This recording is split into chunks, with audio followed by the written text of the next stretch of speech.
अस्सलाम वालेकुम नाज़रीन, हमारे सीरा आयो एके सिंध न्यूज़ ख़बर शामिल कंदासीं। सांगड़ मां करकली ऐं भरपासे जे बरसात मुतासिर में पाक फ़ौज जे ताउन सां पाकिस्तान मुस्लिम फंक्शनल अॻवान राणा आबिद शमशाद राणा फैसल राजपूत जे कोशिशनि सां इलाइक़े वासियुनि में बिना फ़र्क़ जे 100 खां वधीक ख़ानदाननि में राशन टेंट मच्छरदानियूं तक़सीम कयूं वियूं। उन मौक़े ते राणा आबिद शमशाद राणा फैसल राजपूत मीडिया सां ॻाल्हाईंदे चयो त हिन मुश्किल घड़ीअ में असां पंहिंजे इलाइक़े वासियुनि सां गॾु आहियूं।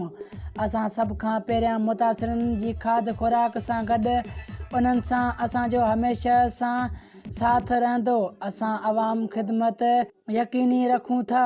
उन ई मौक़े ते उन्हनि पाक फ़ौज जो शुक्रिया अदा कंदे चयो त असां पाक फ़ौज जा मशकूर आहियूं। असांजे तकलीफ़ जो नोटिस वठी असांजे इलाइक़े में माण्हुनि में राशन तक़सीम कयो।